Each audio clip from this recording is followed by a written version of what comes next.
Welcome back to another exciting episode of Archway Sports Talk with your host, Al and Dan. Hope everyone had a great 4th of July weekend, celebrating America's birthday with the family and friends. We're going to start off with the Cardinals playing the Cubs this weekend.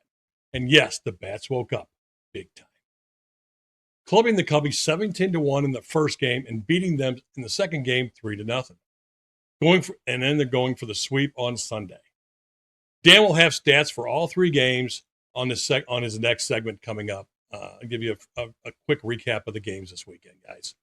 All right. So Al's back, like that proverbial bad penny. Ooh, you added a new word, Dan. I like that. Yeah, new word, Dan. Good. I like that, man. With what's bugging? Thanks, Daniel, son. Yes, I am back with my favorite segment. So let's get started.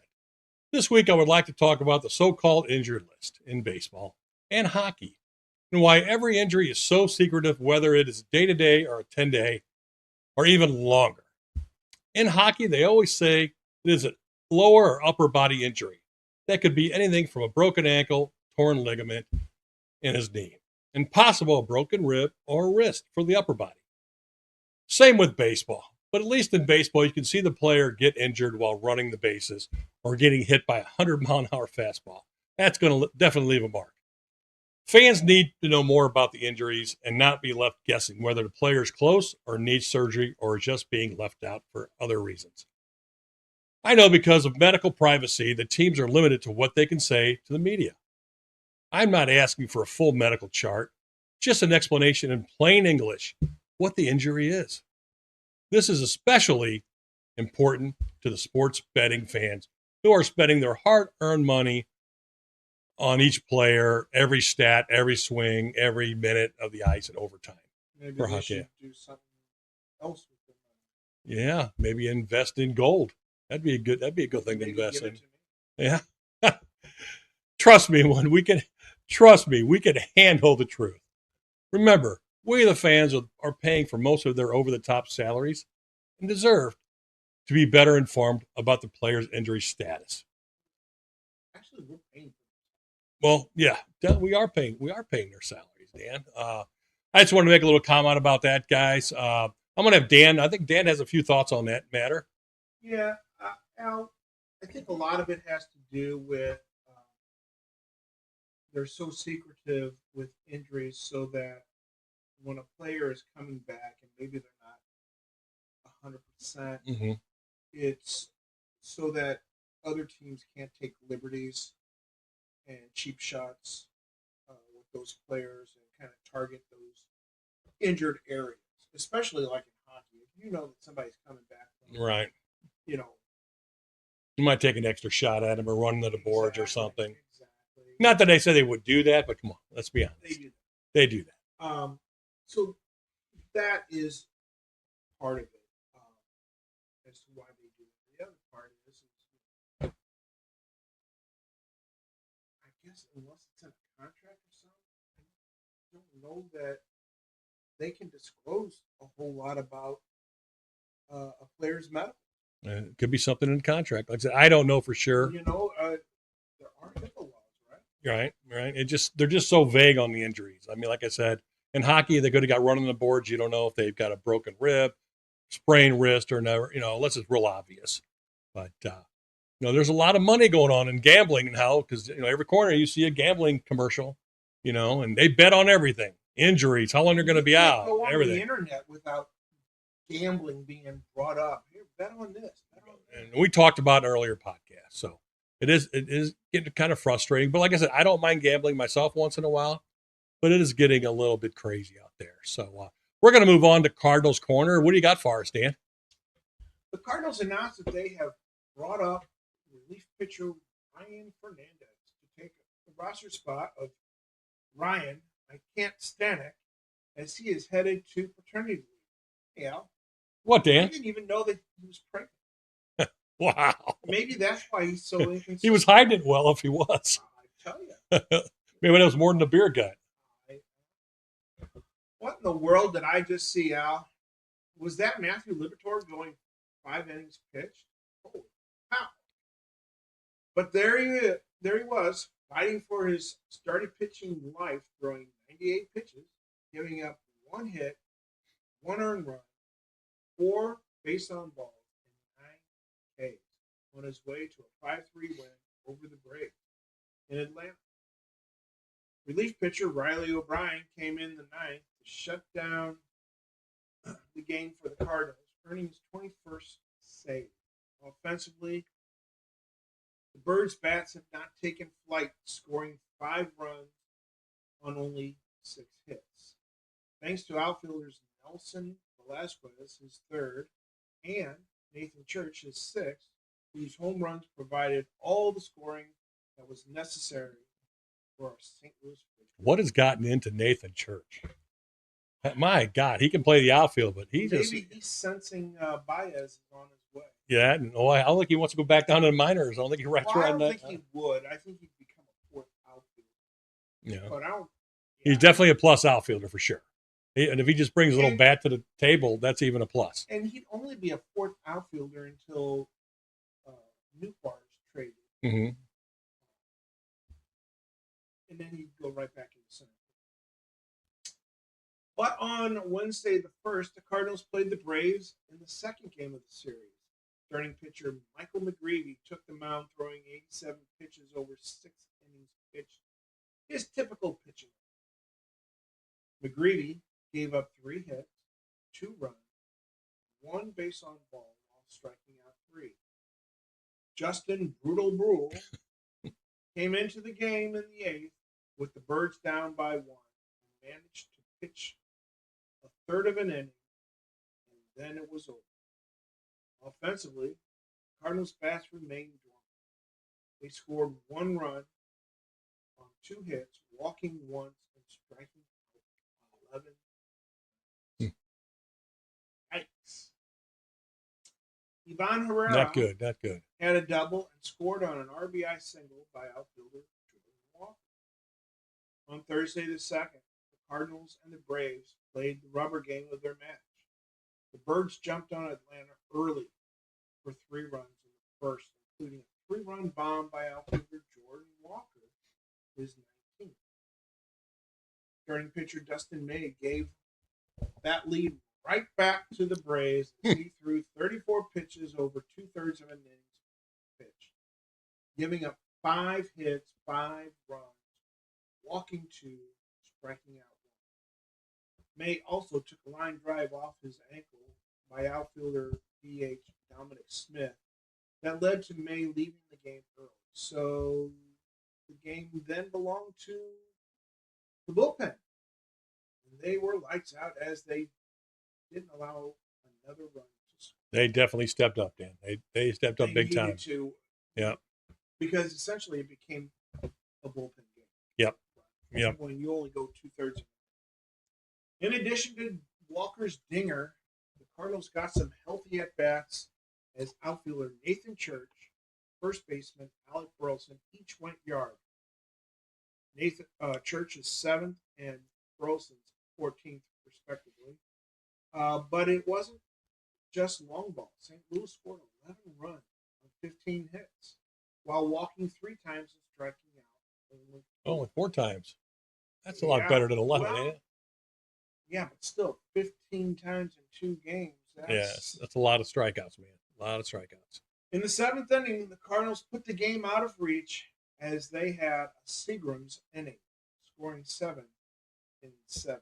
Ooh, I like See that. what I did there? I like that. I like 7 and 7. So, Al, good call. What are your thoughts on the Cardinals versus Atlanta Braves? Dan, I appreciate that, man. Thank you very much. Just a few. Dustin May is hard to figure out. Dan's going to laugh at that. Dan's going to laugh at that. He has struggled ever since pitching a 1-hitter a few games ago, and now he will be out for a short time with a leg contusion. Not a good time with the trade deadline coming up. On a fair note, it was good to see the Cardinals bats wake up. Nathan Church hit a clutch home run, and Jordan Walker, in front of his family and friends, hit a 3-run blast. You cannot forget Alec Burleson. Went yard, previous to that was in a minor slump. Up next, the Cardinals will face the hot Chicago Cubs lineup with Dansby Swanson. getting 15 ribbies in 2 games played. Period. That, my friends, is smoking hot right there. He's on a roll. But he's up and down, so we'll see what happens in this series. Along with Pete Crow Armstrong and Alex Bregman, the Cubbies have a strong lineup. Cardinals pitching will have to step up their game.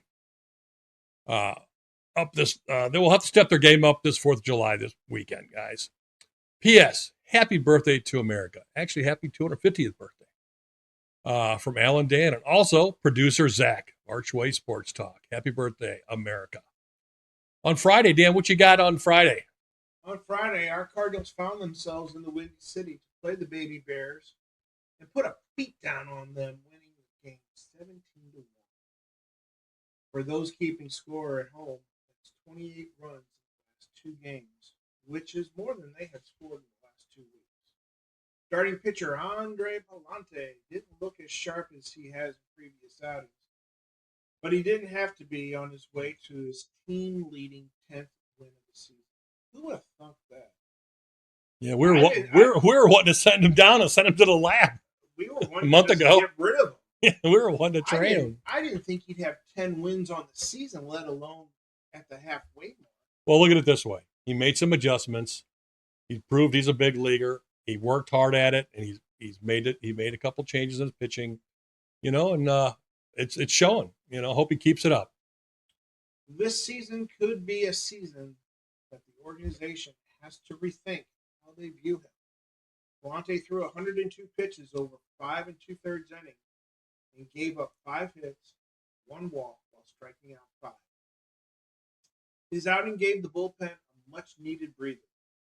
Rajic and Stanek combined for 3 1/3 innings pitched, 2 hits, 1 earned run, and 4 Ks. Offensively, there was plenty of it. St. Louis got 17 earned runs on 17 hits. It was a +3 on the strikeout to walk ratio.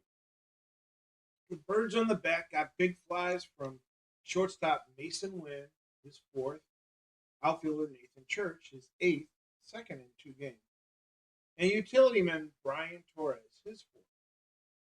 Catcher DH Ivan Herrera decided to use his bat for something other than stirring up a breeze and went 3 for 4 with 2 RBIs. You went there, didn't you? That was funny, Dan. I like that. That was a good comment. On our nation's birthday, the Cardinals played Game 2 of 3 against the Cubs, and after an hour-long weather delay, the game finally got underway. Kyle, 5-inning late, gave the Birds just that. 77 pitches, 5 innings pitched, 3 hits, 2 walks, 6 Ks. Now, maybe his line is because this is who he is, but more likely because of the 15-minute delay in the weather. Was that for fog? Yeah, it was for fog. It settled in the stadium. I was watching that game. You couldn't see anything. It was like the outfielders were like couldn't see anything, and they finally called it. It was like, when are they going to call this game? It's not a good, not good, but luckily it didn't last very long. So no, it was only 15 minutes. So regardless, Leahy and the rest of the bullpen managed to keep the Baby Bears off the scoreboard, shutting them out 3-0. Relief pitcher Riley O'Brien earned his 20th save of the season. It's so easy to start. Offensively, I still haven't had that off button installed. Zach's got to do that for me. Offensively, second baseman J.J. Weatherholt provided the fireworks by going 3 for 4 with a double, his 9th, and a home run, his 13th. Newly minted All-Star Jordan Walker also joined in on the fun with his 18th double. And this just in, Riley O'Brien just named to the All-Star squad. Wow. Well deserved. Well deserved. That's 2 birds. Good for Sunday him. the 5th brought the Cardinals an opportunity to sweep the Northsiders. Baby Bears had other plans as they took the rubber game 6-4. Starting pitcher Matthew Liberatore managed 5 innings pitched while throwing 78 pitches. He did take the loss while giving up 4 hits, 3 earned runs, while walking 2 and striking out 3. The bullpen gave up 2 unearned runs over 3 innings and gave up 3 hits and striking out 4. Offensively, St. Louis got all their offense from outfielder Jordan Walker and his 3-run bomb. He gave him a short-lived lead, Dan, 4-3. It did not last long. The home run was his 20th on the season, which is, again, something I don't think anybody had on their bingo card at the beginning of the season, because we were all saying before the season started, maybe he should stay in AAA and work on his swing. Right. The Cardinals scored 4 runs on 7 hits and 3 base on balls while striking out 5 times. Al, you and I have talked. We made comments earlier in the year about how many times the Cardinals were striking out each game.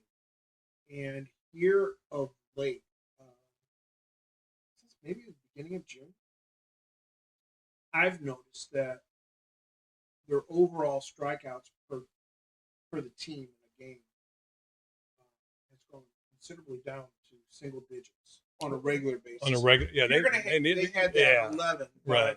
But, for the most part, it's been much lower. Yeah, I mean, you got to make contact, man. Just put the ball in play.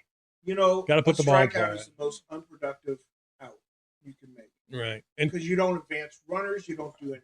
And today I was watching the Cardinal game, and how many times did I see players stand up there with full counts and take a pitch right down the middle instead of swinging the bat? When I was coaching, I told my kids, swing the bat. I'd rather see you go down swinging than take a strike right down the middle and just walk away. At least give some effort. It's close. You're protecting that plate. You used to say, "Oh, Mike, protect the plate. If it's close, you're swinging. Unless it's on the dirt or over your head, you can see it by the release of the ball. And you take one right down the middle and then walk away. It does nothing. Anyway, it's just very frustrating. 3 or 4 guys did it today, the last 8th or 9th inning today, the Cardinals Brewers game. But that's another day. Well, Al, why don't you tell us your thoughts on the Cardinals Cubby series? Thanks for passing that on, Dan. I appreciate that. Just a couple thoughts, guys. Cardinals just took 2 out of 3 from the Braves and flew in late to Chicago. But the boys of summer were wide awake, at least their bats were, scoring 17 runs on Friday, but only 3 on Saturday. But that was enough. Pitching shut down the hard-hitting Cubbies offense, down for another victory. Next up, the Brewers, which is going to be a big series within a division, guys. All hands on deck for this one. Starting with Dustin May tonight, who has struggled in the past. Dan, what's we got up there? Okay, there it is right there. Has struggled in the last 2 starts, and hope he is healthy after a line drive off his leg, or off his last start. Well, this is going to be we're going into the All-Star break here. Getting close, guys. Getting close.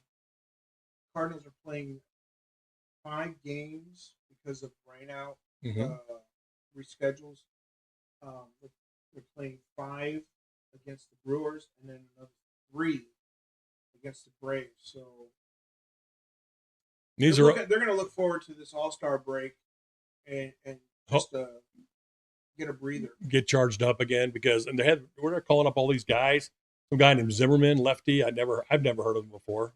Apparently, he was in the Brewers organization last year. Mm-hmm.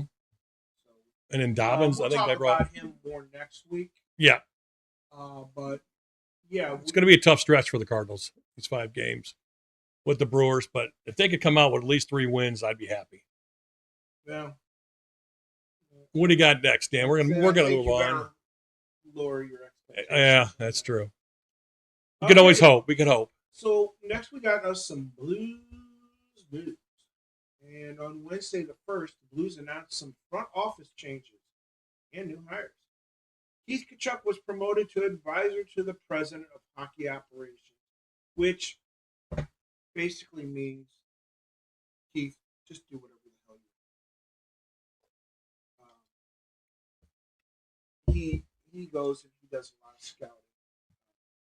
I do know that for sure. Also, one-time Blue for a season, Chris Thornburg was promoted to Director of Player Development. Elliot Mondua was named as assistant to the general manager. That would be Steen. And one-time favorite Stanley Cup champion Robert Bortuzzo rejoins the Blues as a pro scout. Bortuzzo as a scout. Gotta love that. Gotta love. I always did like Bortuzzo. I like Bortuzzo. He gave you a little toughness. Yeah. He was never afraid to throw the gloves down. Throw the gloves down against his own teammates. Even remember he fought. He fought. Was that minicamp? No, it was during the season. He didn't like how they won. I don't remember that, but he threw down against one of his own guys. Yeah. You know what? Well, yeah. Maybe he needed a wake-up call. Good. So, Al, what are your thoughts on the Blues week? Al, Dan, I appreciate that, Daniel, son. And don't have much to say. Alexander Steen is taking over a new GM of the Blues as of July 1st. He's already made some changes in the front office, as Dan mentioned earlier. Steen played 15 years in the NHL and is is a seasoned veteran. And I think he will work well with this young and talented team that they are trying to build here in St. Louis. Steen has won a Stanley Cup with the Blues in 2019 and knows what it takes to get to the next level. We will all be growing with this new and hopefully exciting team. Only time will tell, guys. You can bring out the Zamboni. I can't wait to hear that after a Blues victory. It's a great song. Yep. But that takes us to St. Louis. St. Louis. Down on the farm. Mm-hmm. So, Al, we're going to start in AAA Memphis, where the Memphis Redbirds are 52-35. First place in the International West. Redbirds went 4-2 against the Charlotte Knights, which is a Chicago White Sox. Mm-hmm. Starting pitchers, Bruce Zimmerman, who Al just mentioned a few minutes ago, and Quinn Matthews were the only ones who managed to complete 6 innings, with fellow starter Hunter Dobbins going 5 2/3 innings pitched. Zimmerman and Matthews didn't figure in their decision, and Dobbins took the loss in his. Offensively, outfielder Joshua Baez continued his remarkable season by hitting his 28th home run at AAA, and should be joining the major league team by the trade deadline. Catcher Leonardo Bernal has also shown his ability to be a more than capable catcher and hitter. He raised his average to 262 and his on-base percentage to 776 to go with his 9 home runs. Next, we're going to move on down south from St. Louis to Springfield, Missouri. Double-A Springfield. Double-A team went 40 and 40, third place in the Texas North.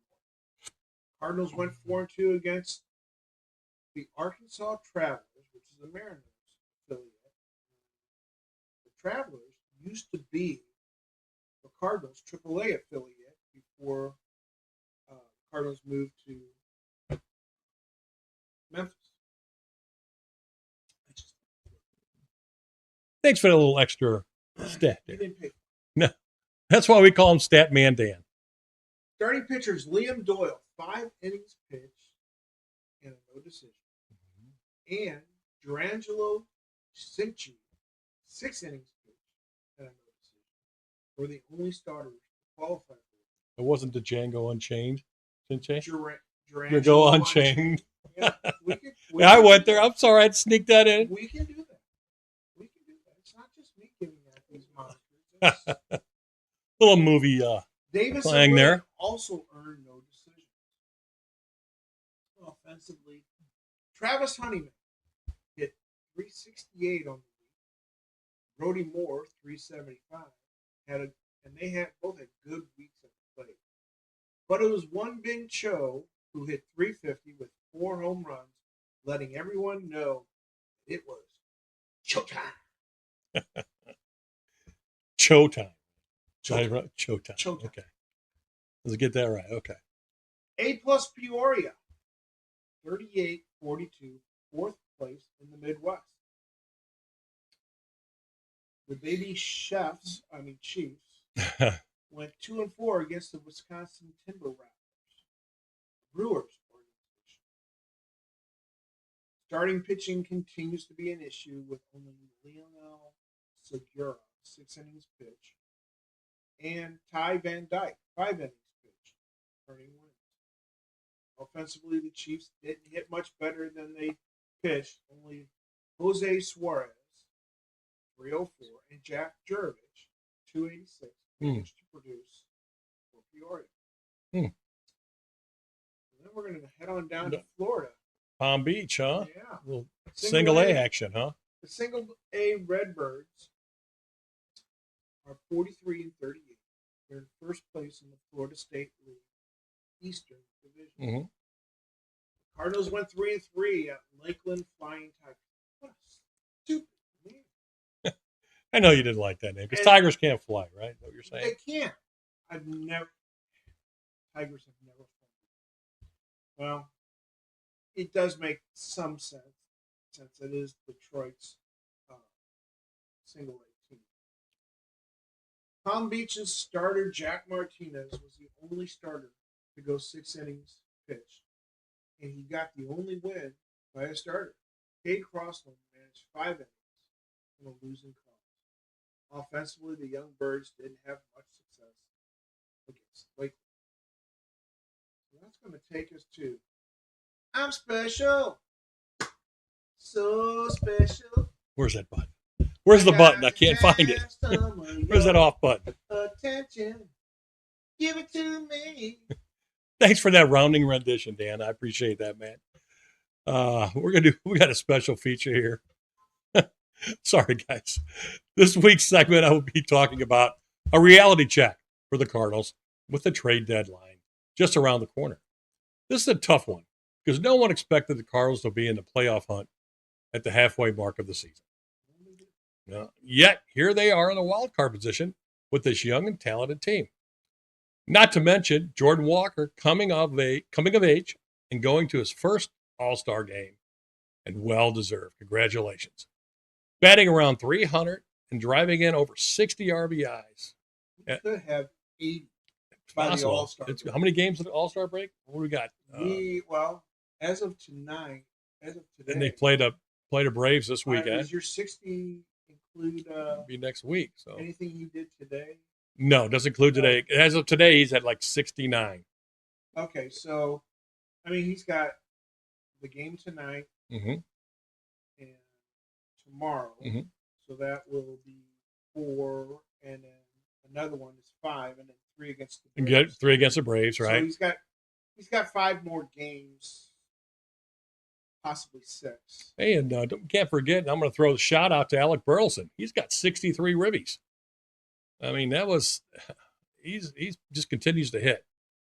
Dan, where do you want to go? I'm right here at the 60 RBIs mark with Jordan Walker. After Jordan Walker, you have J.J. Weatherholt, playing like he has been in the league a few years and not like a rookie. He is a special player, guys. And don't forget, like I mentioned earlier, Alec Burleson, who continues to be a force in the middle of the Cardinal lineup. The question we have to ask, if the Cardinals continue to play well, do we trade to upgrade our lineup for the playoff run or trade for young talent for the future? Dan has a comment about that next. I've said this before. I don't make the big bucks to make these tough decisions. That's what Hein Bloom is here for. The next few weeks are going to be very interesting, guys. I, for one, hope they continue to play well and continue to show the rest of the league they are not bottom feeders and bring their never say die attitude to every game. This has been a surprising half season for the Cardinals. Everybody wrote them off at the beginning, Dan, before they even started. It was like, nobody expected them to win more than about 60, 65 games. No, it was like the young team started molding. They never quit. They hustled. They play hard. And like I said, I still have an issue with the bullpen as far as being used. And Ollie Marmol, the way he uses them. Just a Marmol thing. It's a Marmol thing, and I'm not the only one that thinks this. I try to like the guy. He frustrates. He makes it hard to really like the guy. But he's young, so I'm sure he gets along with these players pretty good because of his age. He lets them play, but just repetition with the bullpen is Is he there to be their buddy? He's there to be their coach and mentor. He's there to win games for the organization. Right. I know you hate to say it's about the money. So, but Al, I want to say something. I don't think it's really all that hard of a decision because you had a plan going into this season. Yeah. And you brought in certain players, Dustin May. Uh-huh. For my suggestion, right? Right. For their little pillow deal. That's right. That's a good call. And you had a specific idea in mind for this because this was always a rebuilding season. Rebuilding is such a nasty term. But you weren't thinking that you were going to compete because you didn't know you were going to get a Jordan Walker type of season. No. You didn't know any of this. You didn't think you were going to get an Andre Palante 10 wins at the All-Star game. Right. You know? We didn't have a crystal ball, guys. You don't have a crystal ball. 21 saves by O'Brien. I mean, there were a lot of things you did not think you were going to get. And so I think you have to stay with the plan. And I've seen this happen before where teams have traded off key members of the roster and then they just took off again. Right. You know, and played even better. I say you still have to trade off your Dustin May, your JoJo Romero, because they're on expiring. But Dustin May, I think you're going to get a good return on him. If he continues to pitch. I don't know if but the way he keeps pitching, who knows now? If you get what you've been getting the last couple of outings, right. I don't know that you will. He's been very inconsistent. Very inconsistent. Otherwise, you're going to owe him $23 million. Is he a $23 million pitcher? No. No. No, he's not. No. So let him go pitch somebody else. You take whatever you can get for him. Mm-hmm. Same with JoJo Romero. And I like JoJo Romero a lot. I like JoJo Romero a lot, but you know what? I think Marmol has just overused him so much that when he comes into the game, you go, please. I don't see it that way. I see him, he pitches well, but I can see there's times where he looks tired. He misses spots. I just don't see it. You know, and last couple times out, he's looked good, but then, there's they're all going to have an up and down season, Dan. But he is being overused. You're correct. I think Nootbaar could be moved, and so could O'Brien. But I think only if you get the kind of return that you want, because you don't have to move either one of those guys. They're under contract through next year. So even if you get to this point next year, if there's a next year, well, there'll be a next year. We just don't know if it'll be with baseball. But if you get to that point, right? Okay, then you trade them. But right now, you don't have to trade these guys unless you're going to get exactly what you're looking for. And I mean, that's just my thoughts on the trade deadline and what I think the Cardinals could do. Mm-hmm. Yeah, there's some surprises like Miami and Washington that are playing over their heads. Will that continue? I don't know. It's much like the Cardinals. Nobody thought any of those teams were going to be where they are. So who knows? It's like I said, it's a long way to go. And a lot of these, I think a lot of these younger players have to grow up before they need to, but they keep playing like this. I mean, here's the thing. If you and I were talking earlier, and you mentioned veterans and how important it is. And having a veteran on the team is good to kind of help show these youngsters how to play at that level. But at some point, isn't part of the development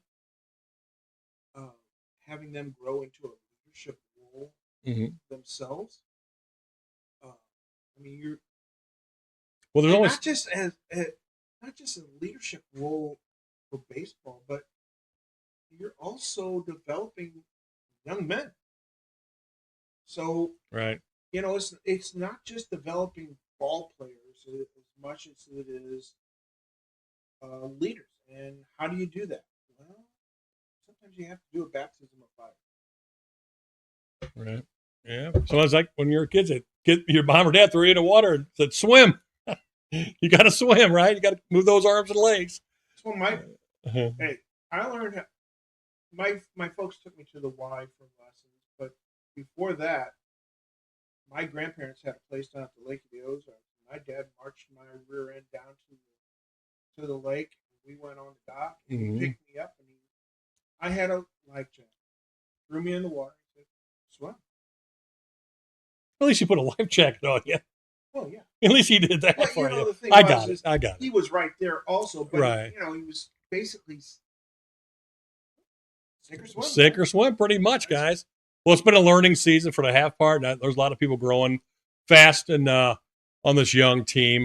J.J. Weatherholt is you ever see him play every day, you just see what we're talking about, guys. He's just well, it's exciting and it's frustrating all at the same time. You're right, Dan. We all wish him all the best. Like I said, trade deadline's coming up, should be very interesting. Yeah. We're getting close to our closing, guys. But on a fair note here, and last but not least, I want to give a shout out to the USA men's soccer team who gave it their all and fell short. But getting to this final 16, I know Dan isn't into soccer a whole lot, but I had to throw something out there because really it brought the world together. Let's face it. It was great for America, especially on our 250th birthday. I mean, it was just like putting the icing on just a phenomenal year. We're having. You're right. So, yes, I will echo those thoughts. Way to go, USA. And it seems to have drawn more than just passing interest in the sport in the States. Yeah, around the world. It just brings people together. I mean, just a ball being kicked around. I mean, people went crazy watching. I was watching the other countries, just what they're feeling, how they care so much about soccer, or football, as they call it in Europe. And yeah. But I did watch the USA team a few times. Watched the Bosnia game. My neighbor's from Bosnia, and he was so excited when they got. But they lost 4-1. And that was then he was voting for the USA team, and just a hats off for a very, very tough loss, 4-1. And hopefully they'll be back in it. They got some talented players, guys. And hats off to everybody. And soccer's a big deal around the world, and it was exciting to see. So we're going to end this podcast, guys, and by closing. And I'd just like to say thank you for watching our 26th episode, guys, of Archway Sports Talk. Dan will be updating any stats or scores and any breaking news during his Blues News or Cardinals Corner segments. Stay safe. Have a great week. Please send any comments or suggestions to our YouTube channel or email address at ArchwaySportsTalk@gmail.com. And thanks for watching our show, guys. Dan, you got anything in closing for us today? Yes. I hope everyone had a happy and safe 4th of July. The All-Star game is quickly approaching. MLB draft will be here before you know it. Actually, it's a week from this Saturday. Right. That's what I'll be doing. You'll be sitting on your couch watching it with your feet up in the air, watching the draft. Texting you. Texting me. Updating me. And I will bring those pics to you. So, everyone, have a great week. And we will see you next time. Take care.